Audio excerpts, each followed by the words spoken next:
Bismillahirrahmanirrahim. Meyrimdүү Райымды Аллах Тааланын исминен баштайбыз. Урматтуу мусулман туугандар, Аллах Таала Рамазан айынын ичинде кармаган орозолорубузду кабыл кылган болсун. Аллахым ар бирибизди эки дүйнөлүк бактылыкка жеткирген болсун жана азабынан уткарган болсун.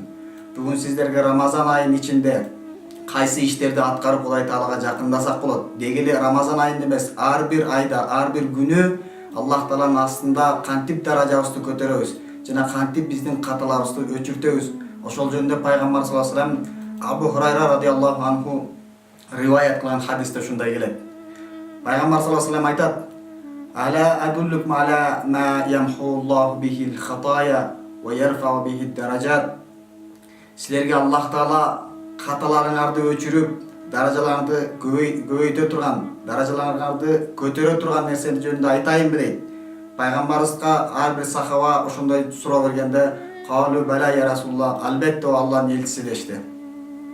Ошондо пайгамбар саллаллаху алейхи ва саллям анын эң биринчиси исбагул вудуи алал макарих ва кафратул хута илал масажид ва интизарус салати ба'да салат фазаликумур рибат.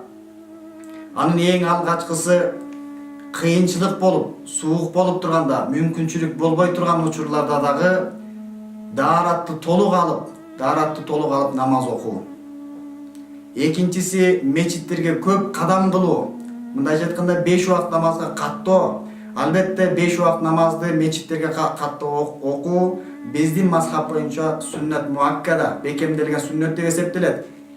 Пайгамбарыбыздын башка бир хадисинде 5 убакыт намазды жамаат менен мечитте окуган адамдын сообу жалгыз үйүндө окуган адамга караганда bir rivayette 25 есе, bir rivayette 27 есе сооптуу деп келет. Ошол себептен бул Рамазан айынын ичинде дагы мечиттерге көбүрөөк каттаган болсок, албетте соопторубуз дагы эселеп көбөйөт. Бир окуяда ушундай бир такыба адам, дайыма мечитке каттаган адам бир күн эртең менен кийинип алып, мечитке баратса жол жамгыр жаап, жол ылай болуп калгандыктан жолдон тайгаланып жыгылып кетет. Баягы адам эми кир кийим менен намаз окуганга болбогондуктан кайра үйүнө келип кийимин алмаштырып, дагы кетип атып жамгыр аябай ылай болуп жамгыр жаагандыктан дагы тайгаланып жыгылып кетет. Үчүнчү жолу келип кийимин алмаштырып алып жолдо баратканда эми жыгылып тайгаланып баратканда бирөө келип кармап калат. Анан ал адам аны жетелеп алып мечитке чейин барып, мечитке кирейин дегенде баягы адам сыртта калганда: "Ой, бурадарым, бир тууганым, мени ушуга чейин жетелеп келдиң. Эми мен менен чогуу кирип намаз окубайсың" дегенде: "Жок" дейт. "Мен шайтанмын" дейт. "Мен мечитке кире албаймын" дейт. Андай сен шайтан болсоң, эмне себептен мени ушуга чейин жетелеп, жыгылуудан мени сактап калдың дегенде, Аллах Таала сен биринчи жыгылып кайра үйүңө барып кийимиңди алмаштырганда сенин күнөөлөрүңдүн баарын кечирип салды дейт. Экинчи барып кийимиңди алмаштырып келгенде Аллах Таала элиңдин күнөөлөрүн кечирип салды. Эми үчүнчү жолу жыгылып баратканда кармап калганым бүткүл үммөттүн күнөөсүн кечирип салбасын деген оюм болду дейт. Ошондуктан биздин намаздарга, мечиттерге чуркаганыбыз Аллах Тааланы ыраазы кылат, Аллах Тааланын кечиримине ылайык болобуз жана шайтанды ачуулантып, шайтандан алыс болуп, шайтанга биздин чыныгы душман экенибизди белгилей турган нерселер болот. Андан кийин вантилар сала ба'да сала, намаздан кийин намазды күтүү.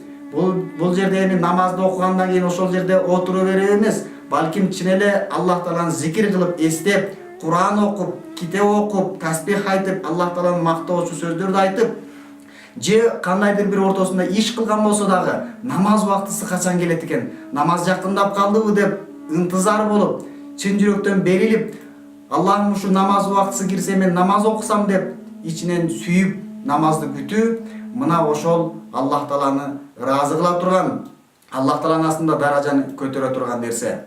Кийин мына ушундай амалдарды кылган болсо, албетте мына фазаликумур рибат, мына бул Аллах Таалага бекем болуу, Аллах Таалага жакындоо деген нерсе. Өзгөчө Рамазан айынын ичинде биз намаздарга бекем бололу. Мурдагы каза кылган намаздарыбызды окуп алалы. Намаздарды бул Рамазан айынын ичинде каза кылбаганга, тескерисинче нафил намаздарды окуганга аракет кылалы. Анткени бул Рамазан айынын ичинде кайсы бир адам бир нафил намаз окуган болсо, Ал адам башка айлардын ичинде бир парз намаз окуганга барабар болот. Ал эми кайсы бир адам бу Рамазан айынын ичинде бир парз намазды окуган болсо, ал башка айлардын ичинде 70 парз намазды окуганга барабар болот. Ошондуктан Рамазан айынын ичинде көбүрөөк намаз окуганга аракет кылалы.